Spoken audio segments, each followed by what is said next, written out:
Hello, everybody. Welcome to episode 5 of the breakdown. And today we're going to talk about the rules behind politics. By the end of this video, you're gonna be able to understand why bad behavior is often good politics, unfortunately. And if you stick to the end, you also understand why this applies to all power structures, not just political structures, as you can see. All right, the rules behind politics. You have to understand that every government has three forms of people that can leverage power, okay? First and foremost, there is the interchangeables. For example, the American population gets to vote. Those are the interchangeables. And then there's the influentials, the people that actually put people in power, like the electoral college, like people that are a lot of say, a lot of influential people.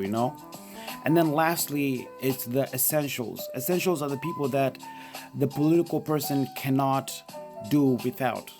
So now we're gonna move past that to understand that politics is a game of survival.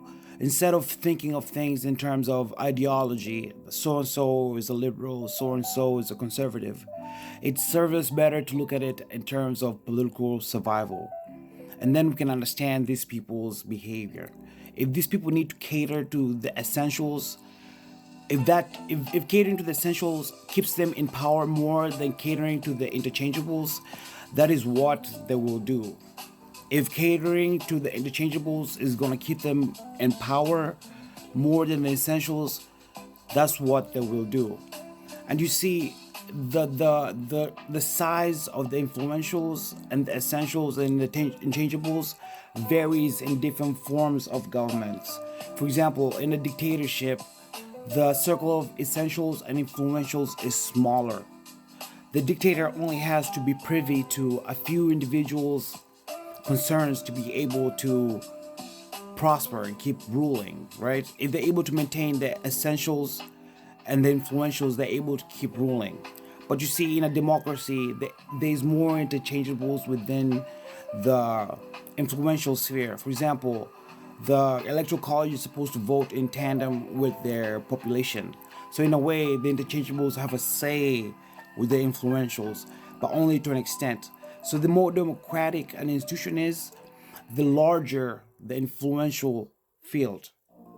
You know, meaning that if the person in democracy wants to prosper, they have to extend the wealth more more extensively.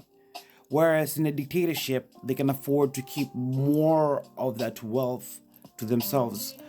So it's not a matter of ideology, it's a matter of who do they need to placate to be able to survive politically, right? So understanding the idea of essentials, influentials, and interchangeables allows you to understand how this applies across all forms of political structures, right? The person in power, first and foremost, has to make sure they cater to the essentials. They have to cater to the people who they cannot be in power without.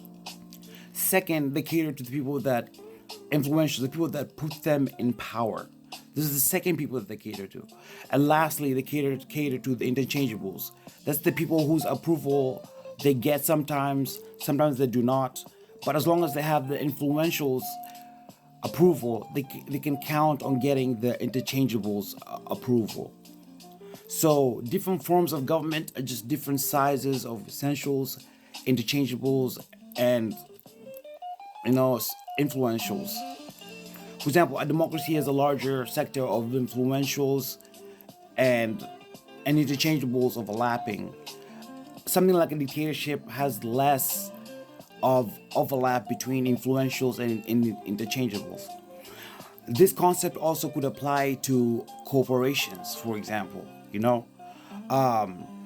The board of directors, those are the influentials, right? The CEO has to cater to the board of directors and the shareholders primarily, and then the customers, of course, because that's where where they get their profits, but the customers are the interchangeable factor, so they're catered to last. I encountered this idea in the book the Dictator's Handbook, in which three professors came to understand politics from a different way. I feel like if we look at it this way, we're less likely to be caught up in ideology. Let's look at politics from a matter of political survival. What incentivizes these individuals to act? So before we think of politics as nations, we need to look at it as individuals. What motivates the people in power? And from there, we can start to maybe understand even our president's actions, as he's placating to the essentials and the influentials, sometimes at the detriment of all of us.